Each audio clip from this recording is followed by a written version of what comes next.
وہ تین دوست تھے تو انہوں نے آپس میں مشورہ کیا یار کہ زندگی کو انجوائے کرنا چاہیے، اور فسیرو فی الارض قرآن کہتا ہے کہ زمین میں گھومو پھرو اور جا کر اللہ جل شانہ کی قدرت کی نشانیاں دیکھو۔ بہت ساری چیزیں عبرت کی ملتی آتی ہیں، بہت ساری چیزیں نصیحت کے واسطے مل جاتی ہیں، لہٰذا چلتے ہیں اور کچھ گھوم پھر لیتے ہیں، کچھ خوشگواریاں سمیٹ لیتے ہیں اور کچھ حسین نظاروں کا نظارہ کر کے اپنے دل و جان کو سکون کا سامان مہیا کرتے ہیں۔ غرض مشورہ طے ہوا اور ایک خوبصورت مرغزار خوبصورت حسین وادی کی طرف چل پڑے۔ ایک منزل پہ پہنچے جہاں ہر طرف اللہ جل شانہ کی قدرت کی نشانیاں بکھری پڑی ہوئی تھیں۔ کہیں پر خوبصورت ندیاں، کہیں پر بہتے آبشاریں، کہیں پر بہتے دریا، کہیں پر حسین لہلہاتے کھیت، کہیں پر چمکتے دمکتے چھوٹے چھوٹے کیڑے مکوڑے، چھوٹے چھوٹے چہچہاتے پرندے، خوبصورت چہچہاتی کوئلیں اور بے شمار خوشبودار پھول اور طرح طرح کی نعمتیں، طرح طرح کے پھل، طرح طرح کے درخت، طرح طرح کے عجیب حسین نظارے تھے۔ انہوں نے کہا چلو یہاں پڑاؤ ڈالتے ہیں۔ معلوم کیا قریب میں کوئی ہوٹل ہے، تو پتہ چلا سامنے ایک ہوٹل ہے۔ تو یہ لوگ گئے ہوٹل والے کے پاس اور جو ہوٹل مینیجر تھا اس سے کہا بھائی ہم لوگ یہاں وزٹ کے طور پر آئے ہیں، ہم یہاں سیر کریں گے، ہم سیاح ہیں، ہمیں کوئی روم دیجیے گا تاکہ اس میں ہم ریسٹ کر سکیں، آرام کر سکیں، سو سکیں، رہ سکیں۔ خیر ہوٹل کے جو مینیجر تھا اس نے کہا کہ بھئی یہ چابیاں لو اور آپ کو اس ہوٹل کے بالکل آخری منزل میں آپ کو کمرہ مل جائے گا۔ اور ہوٹل تھی 70 منزلہ، تو گویا کہ 70ویں منزل کے گئے اوپر ان کو کمرہ مل گیا۔ جب چابی لے کے وہ پلٹ رہے تھے تو ہوٹل مینیجر نے کہا کہ بھائی ذرا بات سنیے، اس اوپر 60ویں منزل تک پہنچنے کے لیے ہمارے پاس دو راستے ہیں، ایک سیڑھیاں چڑھ کے اور دوسرا راستہ لیفٹ کا ہے۔ لیکن لیفٹ کے واسطے ایک قانون ہے، جو بھی رات 10 بجے تک، صبح 8 سے لے کر رات 10 بجے تک جو بھی بندہ کمرے میں جانا چاہے تو وہ لفٹ کو استعمال کر سکتا ہے، اور رات 10 بجے کے بعد لفٹ استعمال نہیں کی جا سکے گی اور سیڑھیاں چڑھ کر 60ویں منزل تک پہنچنا پڑے گا، 70ویں منزل تک پہنچنا پڑے گا، جو آخری منزل ہے کمرے تک پہنچنا پڑے گا۔ خیر یہ لوگ نکلے صبح اور نکل کر تھوڑے سے گھومے پھرے، ذرا حسینوں جو نظارے تھے ان کا نظارہ کیا، اور یاد آیا کہ بھئی رات 10 سے پہلے ہوٹل پہنچنا ہے۔ تو جلدی جلدی یہ ہوٹل پہنچے تو لفٹ کی سہولت نہیں ملی، یہ اپنے کمرے میں پہنچے اور جا کر سکون سے رات کو آرام کر لیا۔ صبح کو نکلے کہ چلو جی پھر جاتے ہیں، پھر جا کر کچھ نظارے کر لیتے ہیں۔ صبح کو نکلے اور اس اللہ جل شانہ کی جو حسین قدرت کی نشانیاں تھیں ان میں ایسے محو اور مگن ہو گئے کہ انہیں احساس ہی نہ ہوا کہ ٹائم اتنا گزر چکا ہے، وقت اتنا گزر چکا ہے۔ جب انہیں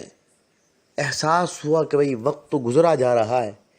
تو انہوں نے دوڑ لگائی ہوٹل تک پہنچنے کی۔ اب ہوٹل کے مین گیٹ سے داخل ہی ہوئے تھے کہ لفٹ کا دروازہ بند کر دیا گیا۔ یہ لوگ کاؤنٹر پر پہنچے، ہوٹل مینیجر سے کافی منتیں کی، انہوں نے کہا نہیں جی ہمارا قانون ہے رات 10 بجے کے بعد ہم لفٹ نہیں کھول سکتے ہیں، نہیں چلا سکتے ہیں، لہٰذا تم لوگ سیڑھیوں سے چڑھ کر ہی اپنے کمرے تک جاؤ گے۔ خیر جب کوئی بھی چارہ نہ بن سکا تو انہوں نے کہا کہ اب جانا تو ہے، یہاں تو بیٹھ تو نہیں سکتے، لہٰذا اب سیڑھیاں چڑھیں گے تو چڑھیں گے کیسے؟ اگر خاموش چڑھیں گے تو خاموشی کی بنا پر تھک جائیں گے، تو لہٰذا ایک کام کرتے ہیں، ہم تینوں آپس میں ایک مشورہ کرتے ہیں کہ چونکہ 60 منزل جانا ہے تو 20 منزل ہم تقسیم کرتے ہیں کہ شروع کی 20 منزلوں پہ آپ نے کچھ قصے کہانیاں سنانی ہیں اور 20 سے 40 تک میں کچھ قصے کہانیاں سناؤں گا اور 40 سے 60 تک وہ بھائی صاحب کوئی قصے وغیرہ سنائیں گے تاکہ انہی باتوں میں ہنستے کھیلتے اور گپ شپ کرتے کرتے ہم اپنی منزل تک پہنچ جائیں۔ خیر، بات طے ہوئی۔ شروع میں جس ساتھی کا نمبر تھا اس نے کہا بھائی میں آپ کو کچھ ہنسی مذاق کے کچھ لطیفے، کچھ پہیلیاں، کچھ قصے کہانیاں سناؤں گا جس سے خوب ہنسی آئے گی، خوشگوار موڈ بنے گا۔ کہا ٹھیک ہے جی۔ خیر، اس کے کہانیوں اور لطیفوں سے ہنستے کھیلتے 20 منزلیں طے ہو گئی۔ دوسرے صاحب جس کا نمبر تھا اس نے کہا بھائی اب چونکہ میرا نمبر ہے تو لہٰذا میں تمہیں کچھ ذمہ داریوں کے، کچھ احساس، کچھ ذمہ داری، کچھ خودداری، کچھ ہمدردی کے قصے سناؤں گا۔ اور یوں وہ قصے سناتے، بہت سے عبرت کی باتیں سناتے، ہمت کی باتیں سناتے سناتے، قصے سناتے 20 منزل اور طے ہوئیں۔ 40ویں منزل پہ پہنچے تو اب آخری جو تیسرا نمبر تھا اس نے کہا دیکھو بھائی اب 40ویں نمبر تک پہنچے، اب میرا نمبر قصوں کا، تو میں آپ لوگوں کو کچھ دکھ کی، کچھ پریشانیوں کی، کچھ غموں کی، کچھ دل کے ٹوٹنے کی اور دل کے درد کی کہانیاں سناؤں گا۔ یوں کرتے کرتے تھکے ہارے وہ 60ویں منزل تک پہنچے۔ جب 60ویں منزل جب پہنچے، اپنے کمرے کے پاس پہنچے تو بالکل ان کی ہمت جواب دے چکی تھی۔ انہوں نے کہا چلو بھائی جلدی جلدی کمرہ کھولو، جاتے ہیں اور جا کے بستر پہ گر جاتے ہیں۔ پتہ کیا، ایک نے جیب میں ہاتھ ماری چابی، دوسرے نے جیب میں ہاتھ ماری چابی، تیسرے نے جیب میں ہاتھ ماری چابی۔ انہیں یاد آیا اف وہ چابی تو پہلی منزل گراؤنڈ فلور میں کاؤنٹر پہ ہی چھوڑ کے بھول کے آ گئے۔ یہ پتہ ہی کیا چلنا تھا کہ تینوں کا دکھ سے اور تھکاوٹ سے ہارٹ اٹیک ہو گیا، تینوں مر گئے۔ میرے بھائیوں، یہ کوئی فرضی قصہ نہیں، کہانی نہیں، یہ میری اور آپ کی زندگی کا ایک تصور ہے۔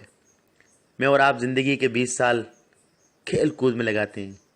پڑھ رہے بچہ، ابھی بچہ نکا ہے، چھوٹا ہے، بڑا ہو جائے گا، خود سمجھدار ہو جائے گا اور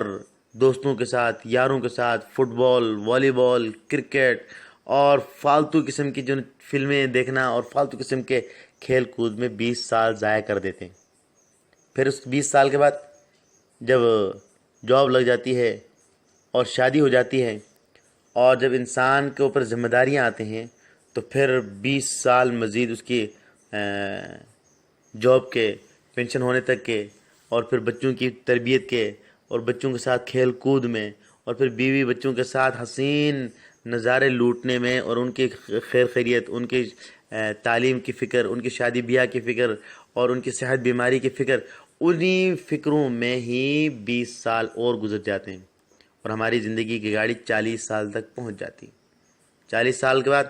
جب ریٹائرمنٹ بھی مل جاتی ہے، 5-6 بچے بھی ہو جاتے ہیں، داڑھی کے بالوں میں سفیدی چھانا شروع ہوتی ہے اور کمر بھی جھکنا شروع ہو جاتی ہے، تو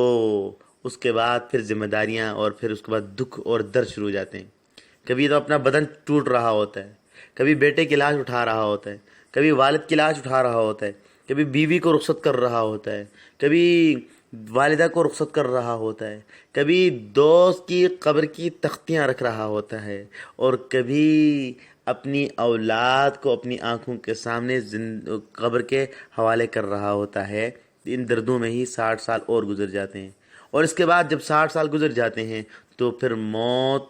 کا فرشتہ پہنچ جاتا ہے، میں اور آپ قبر کے دروازے تک پہنچ جاتے ہیں۔ جب قبر کے دروازے تک پہنچ جاتے ہیں پھر ہمیں احساس ہوتا ہے اس قبر کی کشادگی کی جو چابی ہے اللہ جل شانہ کی فرما برداری،